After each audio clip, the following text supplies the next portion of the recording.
Go. Well, this is the story of Buffalo Woman, and it's by Paul Goble. He did the art and he did the storytelling. Buffalo Woman. Wow, let's look at this picture. Look at those buffalo and the bluebirds. See the bluebird? Bluebird, bluebird, bluebird. How many can you count? How many buffalo can you count? And I'll bet that's Buffalo Woman right here. Beautiful. So there was a young man who was already a great hunter. Even coyotes and the crows and the magpies followed him to pick up the scraps from his hunting. He felt a wonderful harmony with the buffalo. The people knew he could find the herds when they needed meat. When they had hunted, the young man gave thanks that the buffalo offered themselves. There, that's beautiful. The people of the plains, the Indian people, they used the buffalo hides for teepees and blankets. They used the sinew and the bones and the meat they ate. Look, she has a buffalo robe. And this is probably lupines. Lupines grow around here. And can you see the little prayer ties? The tiny little prayers. There's the raven. And this is a sacred tree. Okay. So I'll bet that's a buffalo footprint. I think it is. And look. Oh, and a red wing. The red winged birds, we have them here. They're very beautiful sound when they sing their song. Early one morning, the young man went to a place at the stream where the buffalo came to drink. He waited, hidden among the bushes, watching the butterflies opening and closing their wings in the warming sun. After a while, the young man saw a buffalo cow plodding through the tall weeds toward the water. He tightened an arrow against his bowstring. See his bow there?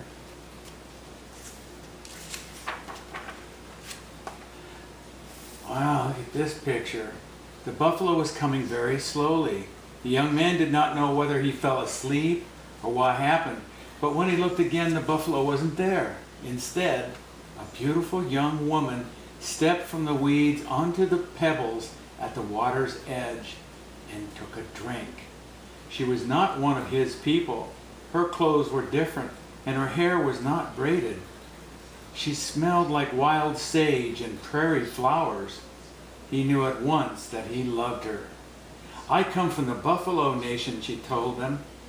They have sent me because you have always had good feelings for our people, the buffalo. They know you're a good and kind man. I will be your wife.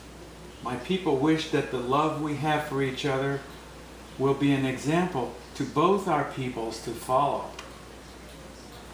She's using a buffalo horn for a glass to drink out of.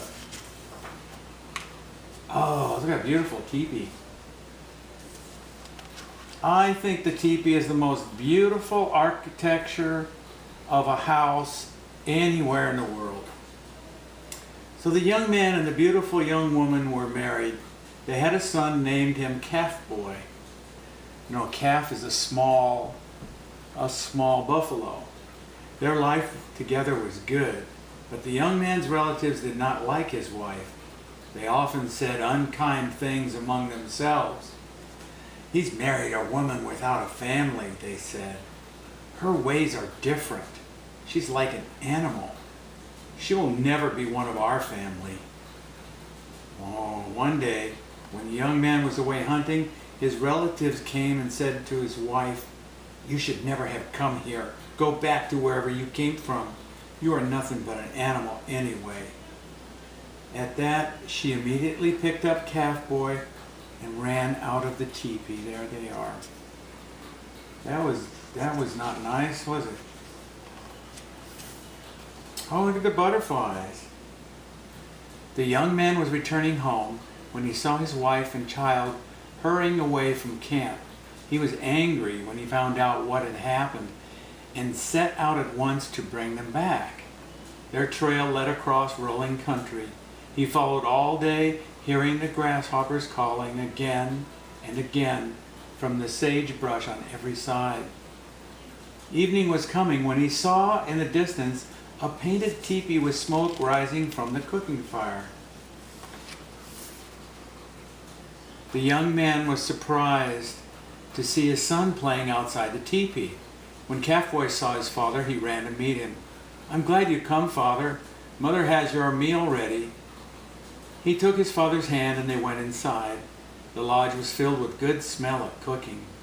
His wife placed a bowl of soup before him. "I'm going home," she said. "I cannot live with your people. Do not follow us or you'll be in great danger. I love you. I love cooking for you. I'll be the cook and you be the eater, but you'll be dangerous if you come back with me. And wherever you go, our son goes, and I'm going too," said the man. He wasn't going to leave, let her go. Nothing was going to stop him. He wasn't afraid, was he? The young man awoke next morning, looking up into the sky. The teepee was gone. There was nobody anywhere. Yet it had not just been a dream, because he could see a circle in the dew-soaked grass where the teepee used to stand, and the tracks of his wife and child leading away. Let's see if we can see the tracks. There's some tracks, maybe. So then his wife and baby are gone. Now what? The young man, it's nighttime there, look. That looks like a swift. Okay, so the young man followed the trail until he came to the teepee. His son ran out to meet him. "Mother does not want you to come any farther. Tomorrow she will make the river dry.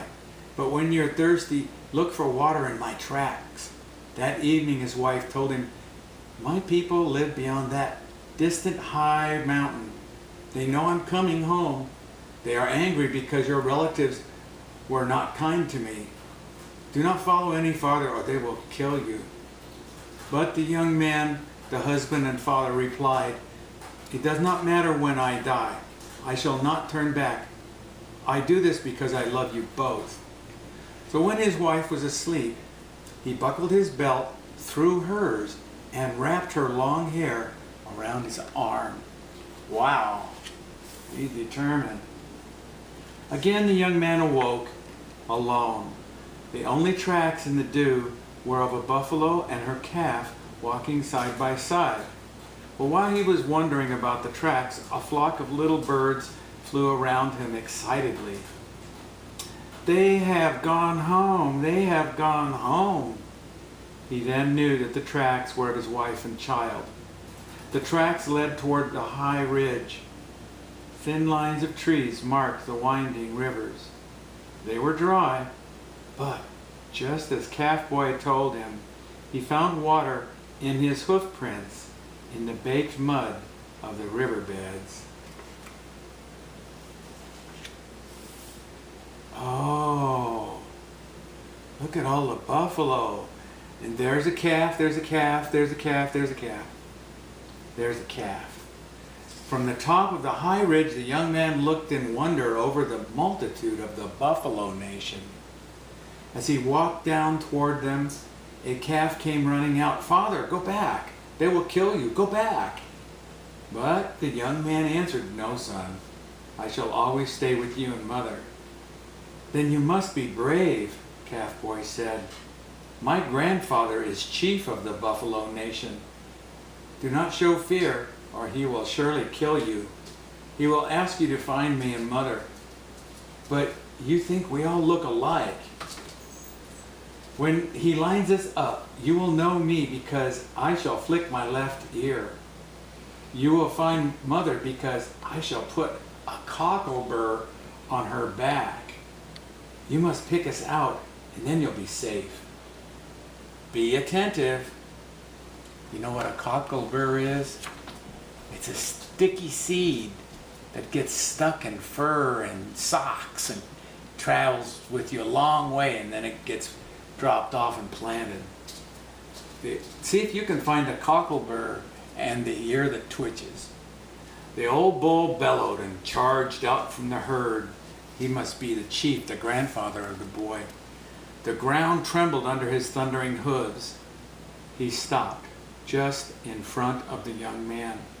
He pawed the earth into dust clouds, hooked his horns into clumps of sagebrush, and tossed them aside in anger. The young man stood still. He showed no fear. "Ah, this straight-up person has a strong heart," breathed the old bull. "By your courage, you have saved yourself. Follow me." The old bull led the way. The silent multitude parted and joined again behind him. At the center was a painted teepee. The whole buffalo nation formed into radiating circles. The calves made the inner ring, the yearlings, the teenagers, and the cows and the bulls according to their ages. Oh boy, now what? "Straight up person," said the old bull in a voice which all could hear. "Your relatives insulted my daughter, but you've come among us because you love your wife and child. Then find them. If you cannot, we shall trample you until not even a stain of your blood remains." The young man passed in front of the little calves. They looked alike, but one flicked his ear as if troubled by a fly. He laid his hand on the calf's head. "My son," he said, and the sound of surprise came from the multitude. "This must be a wonderful person," they said. He then walked around the circle formed by the cows. "Wonder if you could see the cocklebur." "I think I see it." Again they all looked alike, but he came to one with a cocklebur on her back.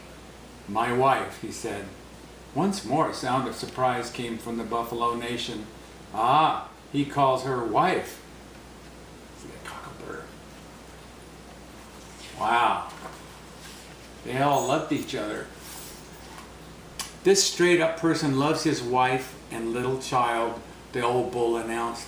"He was willing to die for them. We shall make him one of us. We shall join in while our thoughts... Hello? We shall join in with our thoughts while we do this." So the young man was led inside the teepee and they tied the doors shut. His only covering was a buffalo robe with the horns and hooves attached. For 3 days and nights, the buffalo surrounded the teepee, filling the air with their continuous grunts and bellowing. On the 4th day, the bulls made a sudden rush and pushed the teepee over. They rolled and rolled the young man in a wallow. And a wallow is a mud wallow with water and dirt, until he was covered all over with dirt. They squeezed the breath from his body and breathed new breath into him. They licked him and rubbed him, and his man smell was all gone. He tried to stand, but he couldn't. He felt the robe become part of him. When the bulls heard him grunting, they worked even harder, tumbling him over and over and over. And at last, he stood up on his 4 legs, a young buffalo bull. Wow, there he is. That was a wonderful day. The relationship was made between the people and the buffalo nation. It will last until the end of time. It will be remembered that a brave young man became a buffalo because he loved his wife and little child.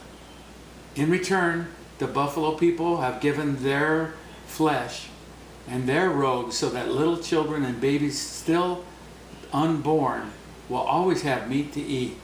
It is the Creator's wish. Mitaquiasan. We are all related.